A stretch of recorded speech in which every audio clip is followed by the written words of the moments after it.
Hey y'all, welcome to Harrow Farms. I'm Sam.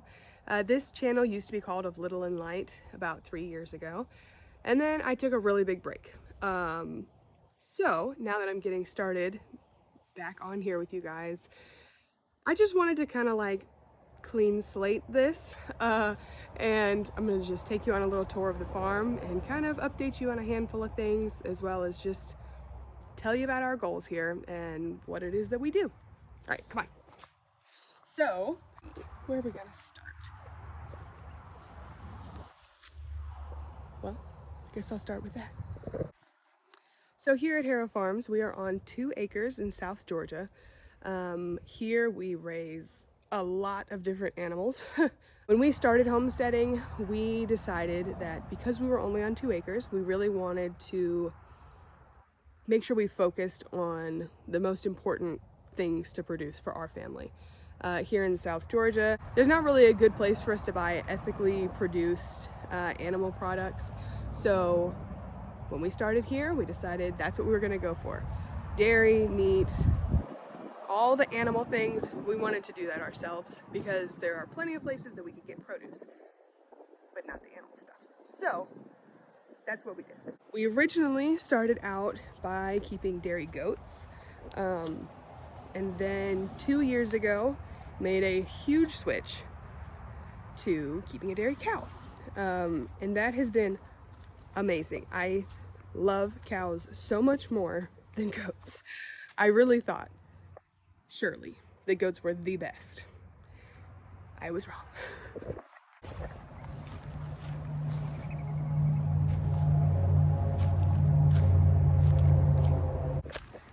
So this is Maggie. Hey, sweet girl.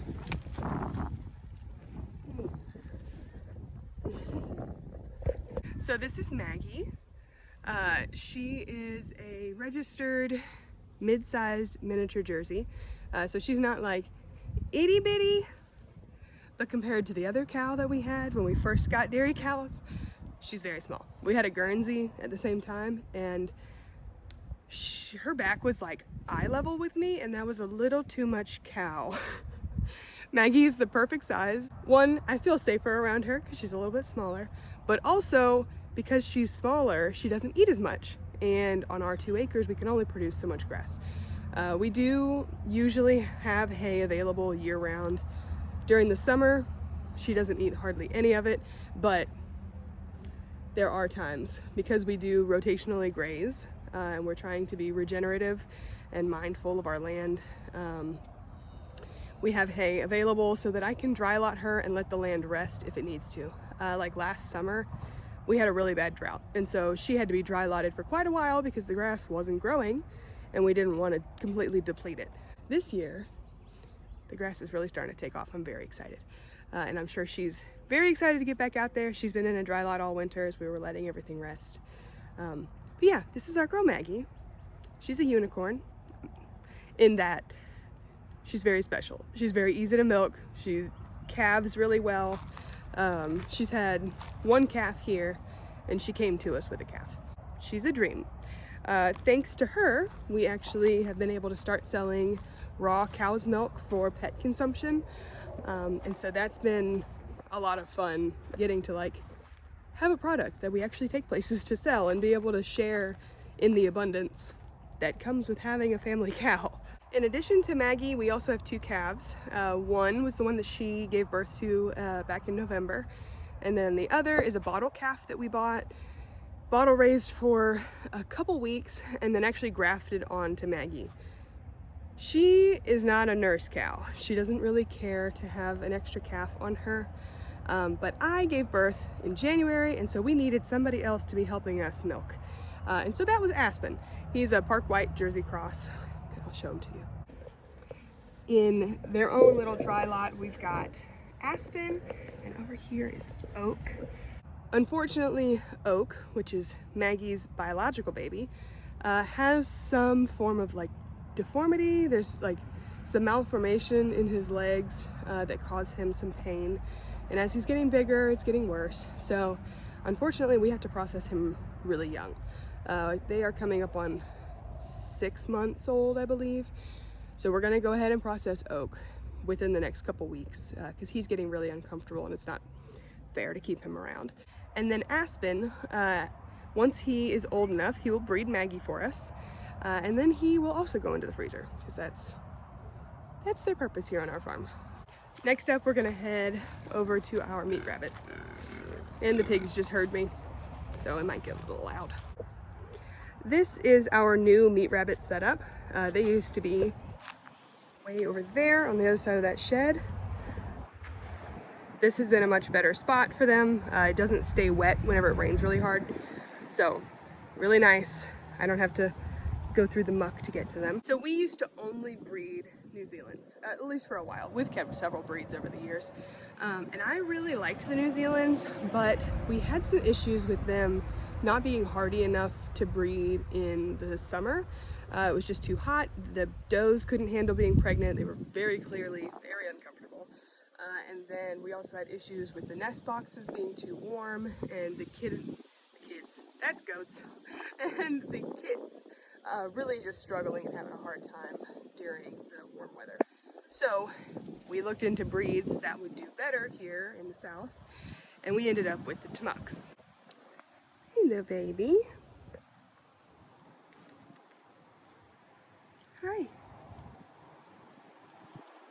Tamuk is a relatively new breed of rabbit. It's actually just a bunch of different breeds mixed together. It was developed by Texas A&M and another school that I am not remembering the name of. Specifically for heat tolerance, you know, Texas being hot and all. And so once I found someone local who was breeding them, I was like, oh yes, that's what I want. So we transitioned over to majority Tamuk. The reason we have a buck who isn't Tamuk is the one we got with the rest of the girls was having some issues breeding. I don't exactly know what was going on. We bred him twice, produced one litter, but it was a very small litter, and then could not get him to breed again. Like, we'd put him in the cage with the females and he wouldn't do anything. Like, he was not interested at all, which was very, very new to me, especially because he seemed healthy otherwise. Like, I've had bucks that didn't want to breed because they were sick or injured or whatever, but he seemed fine. It was bizarre. Anyways, we needed a new buck immediately. So we took pretty much whatever was available, which happened to be a breed that I really love and I've just never had the opportunity to have before. And that is our big guy here, Spencer. He is an American chinchilla and they are just beautiful. Hey, big guy.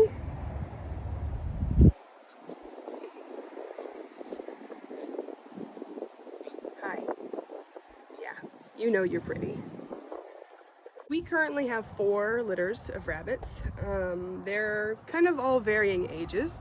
We've got this oldest batch down here, which just turned 8 weeks old, and I have some people coming to buy breeders tomorrow. And then these middle 2 are both about a week, or not a week, sorry, 2.5 weeks. They just open their eyes, all of them, really good, and so we have their nest boxes dumped over so the babies can come and go. And then the last one on the bottom over here, those are some fresh babies. They're about maybe a week old now. So they're still in that like ugly cute stage where they don't have very much hair.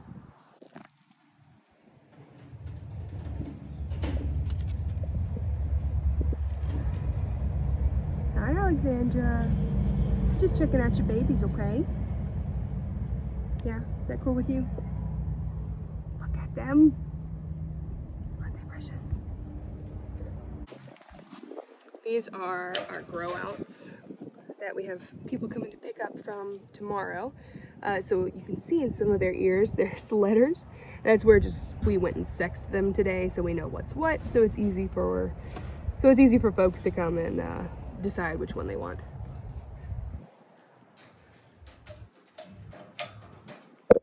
So our next animal down the line, because we have dairy cows on one side of the property and then everything else is on this side. So we have meat rabbits, and then these are our chickens. We actually just picked up 2 new ones today. We got a pair of naked necks, which are like kind of hideous in my opinion, but I also love them. We were very excited. We wanted some for years and just never been able to find them. So this is a very happy addition.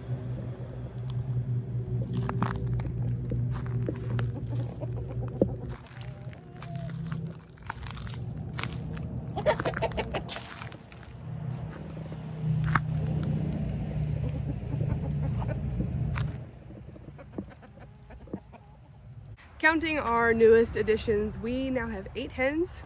Well, no, I'm sorry, 7 hens and a rooster. And we have a mixed flock. We've got a Jubilee Orpington. We've got the 2 naked necks.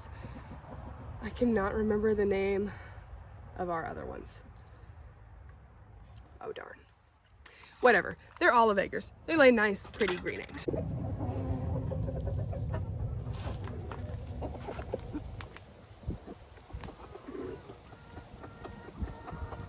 We have moved our chickens all around the property over the years we've been here, and we've had all kinds of different chicken coops, and so far this thing is my favorite. It looks nice, it keeps everybody safe, and it was really inexpensive to build. And, big bonus, it's not so heavy and cumbersome that it can't be moved. So,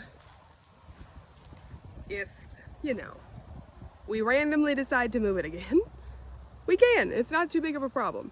I mean, it does take some effort. Don't get me wrong. Getting it up here was a little bit of a struggle, but we did it, and it's possible.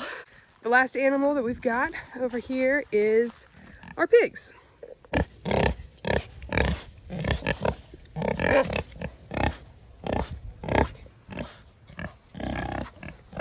I'm gonna have to walk a little ways away from the pigs because they get loud.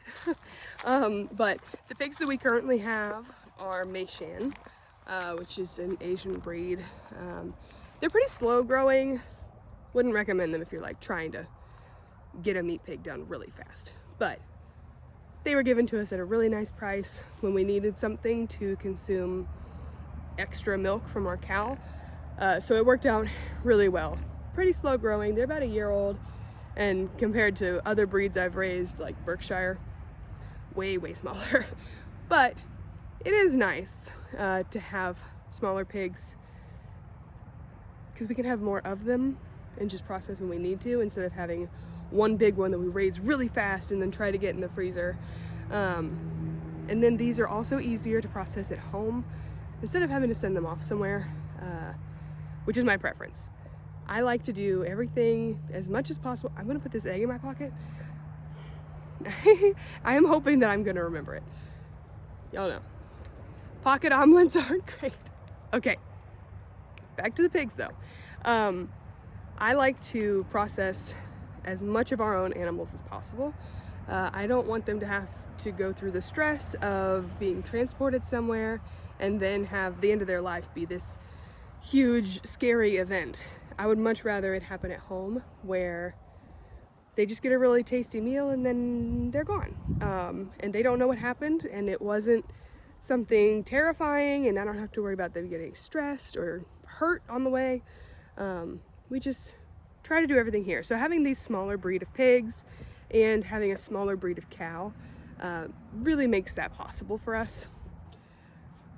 Yeah, for the cow, the calves that she produces, the males, they do feed our family. They go into the freezer.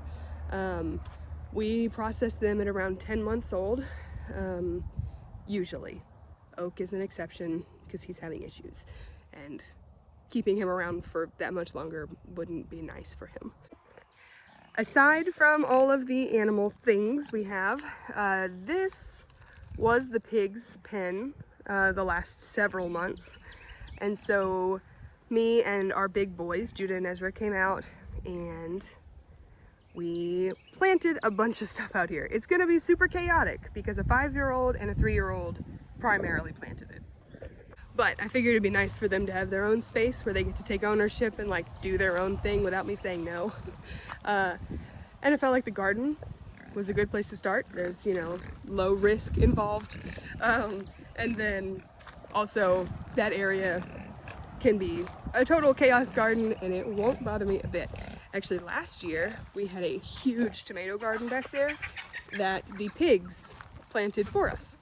So a little bit more about me. I am a lover of all things home, home birth, homeschool, homestead, homemaking, just all of the home things. Our goal is to live a home-centered life and to share with other people how to do it. My real goal with starting back on YouTube is kind of two parts. One, I want to be able to watch my babies grow up. I have loved being able to go back and watch Judah when he was really small and see how our farm has developed over these years. And I want to be able to do that for my other kids. I pretty much stopped filming when I was pregnant with Ezra, which was over 3 years ago now.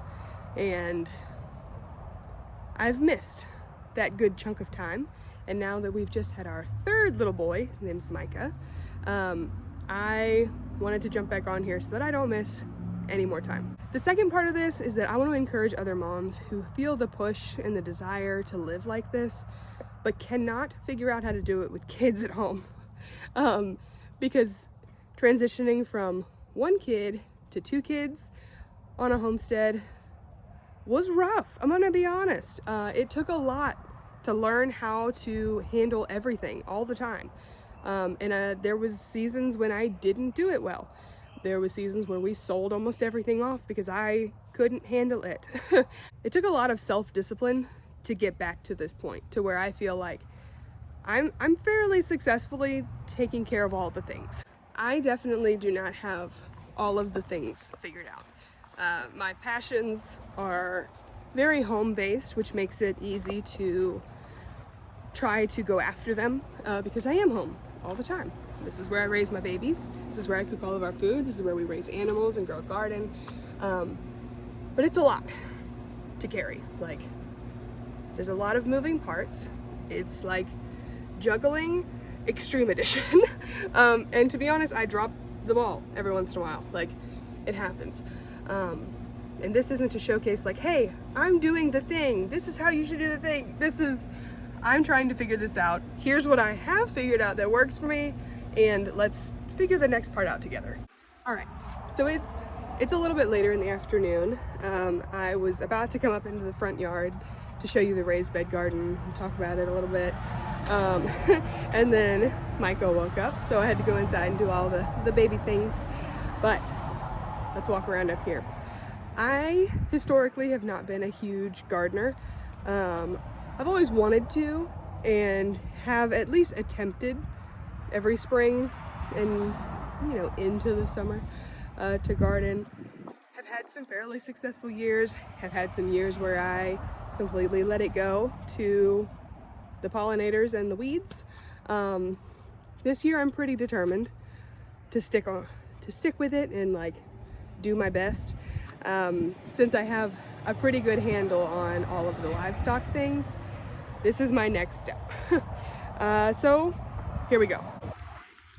The sound might be a little rough because there is a really fairly busy highway that's right past these bushes. So we'll get cars going by. It's kind of loud. I apologize. In this first bed, we've got a cattle panel trellis with our tomatoes. Right now I've got only Roma tomatoes planted. I would like to put maybe a cherry or two down at the end, but for the most part I just want stuff that I can with, because I don't really love eating fresh tomatoes.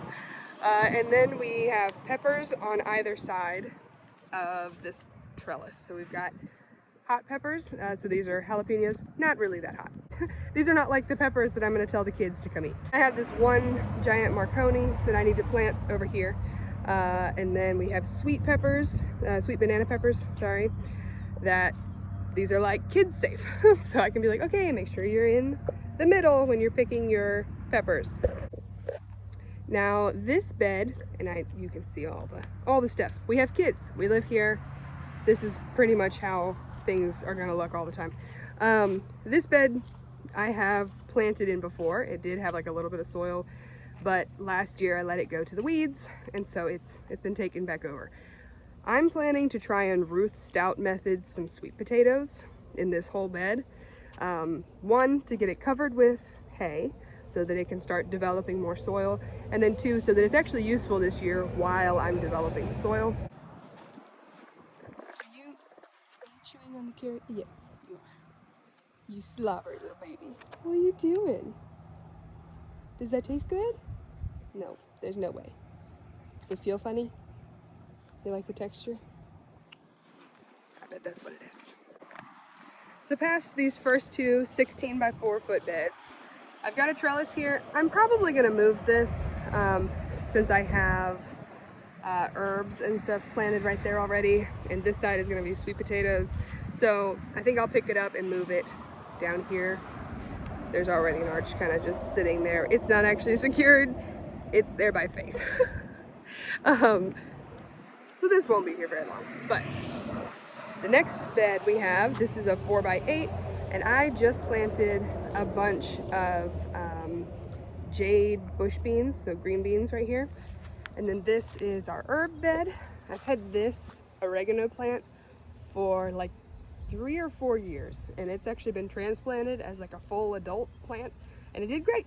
And it's just taking over, so we're doing good. I need to cut it back pretty significantly and dry a lot of it. This is something I'm really excited about.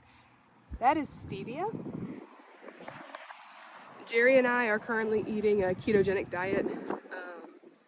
We've done this on and off for a couple of years. Jerry is down about 100 pounds from last year when we really got serious. I dropped about 45 or something, and then we decided it was time for baby number 3. So now I'm back on a ketogenic diet. I am a little bit higher carb than Jerry because I do want to make sure I maintain milk supply so that I can breastfeed him. So the stevia is awesome because it is a sweetener that does not spike your insulin. So that's really fun to be able to produce it ourselves. We do buy it right now. And so I'm looking forward to being able to make our own sweetener that is keto friendly. In the rest of this bed, things are a little tiny right now. We have bee balm, we have rosemary, we've got some basil here. We've got this huge garden sage that's just thriving. It's been there for, this is its 2nd spring with us. Then we've got some more basil and thyme. I have not been able to successfully grow thyme, so I'm really, really hoping, and I'm gonna kind of baby this one because I would love for it to just take over. Then we've got some lavender right here and more basil, and then we actually have a little itty volunteer basil right here from last year's basil. And then we're back to the massive oregano. This oregano plant, having been around with us for such a long time, I've given friends like little pieces of it, and so I have a lot of local friends that have like babies from this one that are, well, now just about the same size. Here in these last 2 beds, we actually don't have anything planted just yet. I'm planning on doing 2 arch trellises here, and they'll have cucumbers and probably green beans on them. This bed we filled up with hay during the winter, and it's helped keep the weeds down a lot. We probably need to, or rather we're going to, pull up all the grass that's currently growing, and then we'll do a whole nother layer of spent hay because, you know, cows, there's a lot of waste hay. So we'll put that on there, get that down. And then this other side, we did not put the hay on. So I've got to, probably I'll just bring the weed eater out here and cut most of this down, and then we'll cover it up with hay too. And out here is where we'll do like summer squash, probably some kale, just things that are heat tolerant because here in South Georgia it gets super freaking hot. So it's a little too late to grow anything that isn't very hardy. So that's kind of the plan for the raised bed section of our garden. Back the other way, we have this little spot right at the end of the garden. Our chickens were here for just a little while, and I went through with our 3-year-old Ezra, and we planted, or spread seed. Didn't like plant. a bunch of just wildflower seeds. I'm gonna do at least like a row of sunflower seeds back there too. So I'm looking forward to this being like a floral chaos. So that's our current farm. We've got lots of animals. We have lots of garden space.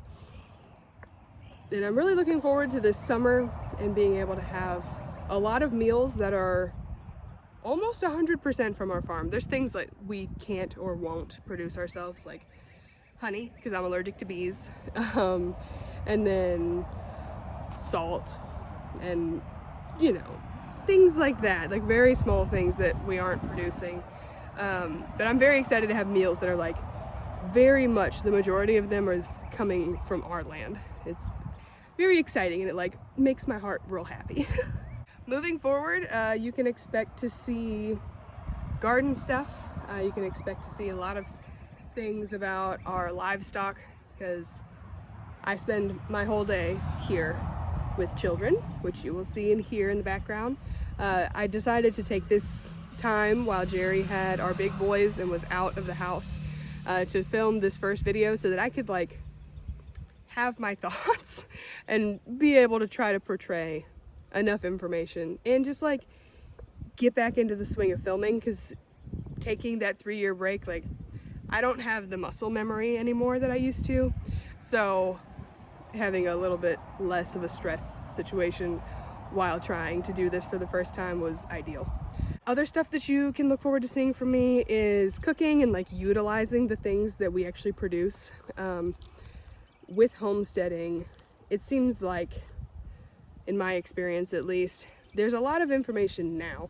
Not so much when we started 7 years ago, but there's a lot of information now about how to do the livestock thing and how to do the gardening thing, and not quite as much about what to do with the stuff you get from them.